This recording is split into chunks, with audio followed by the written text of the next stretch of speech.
خوای بەخشندە میهرەبان سەلامی خوای گەورە سەر هەموو لایەک بێ خۆشحاڵین بە دیداری هەموو لایەکتان یاخۆ بەخێر بێن ئێمە ئەمڕۆ وەکو فراکسیۆنی کۆمەڵی ئیسلامی دەنگمان بە هیچ کاندیدێک نەدا بێگومان دەشپرسن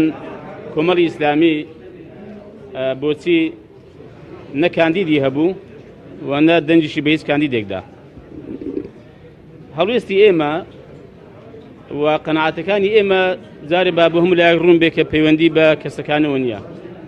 پەیوەندی بە سیستەم و پەیوەندی بە یاساکانەوە هەیە ئێمە لەبەرەوەی لە کاتی خۆیدا پرۆژەیەکی ڕێکوپێک و هاوسەنگمان پێشکەش بە سەرۆکایەتی پەرلەمان کرد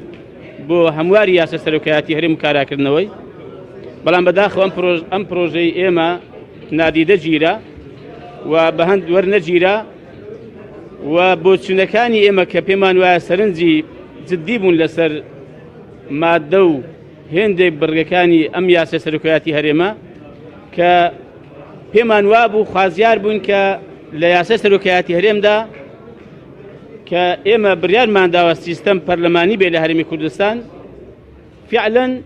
مەبادیئی سیستەمی پەرلەمانی لە یاسە سەرۆکایەتی هەرێمدا ڕەنگ بداتەوە کە بەداخەوە ئەمەمان نەبینی بە تایبەتی بەم هەموو دەسەڵاتانەی کە بە سەرۆکی هەرێم دراوە لەم یاسایەدا لە کاتێکدا سەرۆکی هەرێم بەرامبەر هیچ دامەزراوەیەکی فەرمی ئەم هەرێمی کوردستانە بەرپرسیار نییە نە بەرامبەر خەڵک بەرپرسیارە چونکە لەناو خەڵک هەڵ نەبژێدراوە و نە بەرامبەر پەرلەمان بەرپرسیارە ئێستا کە پەرلەمان متمانی پێداوە و هێندێک دەڵێن بەرامبەر بە دەستور بەرپرسیار دەبێت دەستوریشمان نییە ئێمە بۆیە ئێمە ئەخلاقیەن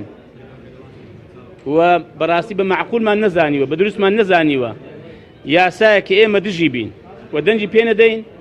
لە هەمان کاتدا ئێمە کاندیدمان هەبێت بۆ ئەم یاسایە بەپێی ئەم یاسایە و یان دەنگ بە کاندیدێک بدەین بەپێی ئەم یاسایە کە پەسەند کراوە لە پەرلەمانی کوردستان و میکانیزمی هەڵبژاردنەکەش ئێمە سەرنجیمان لەسەری هەبووە کە پێمان وابوو دەبوو بە دەنگدانی نهێنی بێ وەکو لە هەموو دنیادا ئەوە عورفە بۆ هەڵبژاردنی سەرۆکی هەرێم بۆ هەڵبژاردنی سەرۆکی وڵات ئێمە دەمانێت بەڕاستی ئەم پەیامە بگەێنین کە کۆمەڵی ئیسلامی و بە تایبەتی فراکسیۆنی کۆمەڵی ئیسلامی ئێستا و ڕابردووشی خاوەنی ئەو بەڵێن و ئەو قسانەی خۆمانین کە لە کاتی خۆیدا بەڵێنمان بە خەڵک و جەماوەری هەرێمی کوردستاندا کە لەسەر هەڵوێستەکانی خۆمان بەردەوام دەبین و بە هیچ شێوەیەکی پاشەکشە لە هەڵوێستەکانی خۆمان ناکەین هەر شتێک کە یاساشکێنی بێ هەر شتێک کە پێمان وابێ بەرژەوەندی هاوڵاتیان و دامەزراوە فەرمیەکانی هەرێمی کوردستانی تێدا نیە ئێمە لەگەڵی نابین و خاوەنی قسەی خۆمان دەبین تا کۆتایی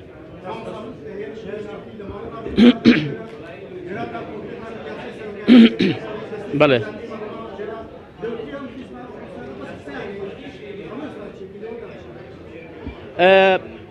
خۆی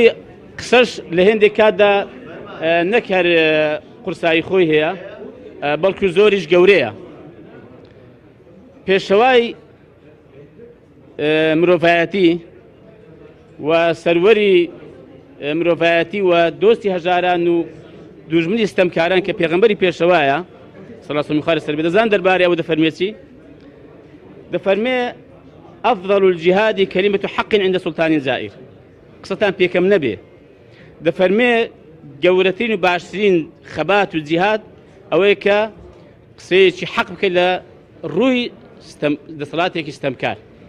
ئێمە یاسا شکێنی بە ستەمکار دەزانین بە ستەمکاری دەزانین ئێمە چەوسانەوەی خەڵک و ڕێگرتن لە ئازادی خەڵک بە زوڵم بەستەم دەزانین و ئێمە قۆڕەخکاری و گەندەڵی بەستەم دەزانین بەرامبەر هەموو ئەوانە ئەگەر ئێمە نەتوانین بە پشتیوانی پشتگیری خەڵک کە لە ڕێگەی شەرعی یاسایی خۆیەوە گۆڕانکاری لەمانەدا بکەین بەلایانی کەم ئێمە قسەی خۆمان دەکەین و ئەمەش بە خەبات و بە تێکۆشان و بە بەڕاستی ئەرکێکی گرنگ گەورە دەزانین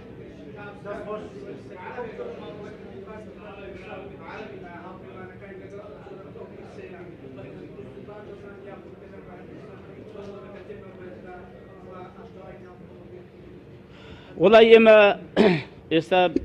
لە هۆڵی پەرلەمان بووین ئاگاداری وردەکاری ئەم بابەتە نین کە ئەم پێش هاتە نوێ چیە هاتوتە پێشەوە بەڕاستی ئەم قال و هەرایە ینی ئێستا لە ئێستادا زۆر پەیوەندی بە ئێمەوە نییە ئەو پەیوەندی بەوانەوە هەیە کە ڕێکەوتنیان کردووە بە پەیوەندی بەوانەوە هەیە کە کوردستانیان بەم شوێ بەڕێوەبوو لە تا ئێستا بەم ئاراستەی کاریان کردووە دەبێ خوان وڵامی خۆیان بدەنەوە کاکە سوپاس بەم ویلایەتستان خۆش بیات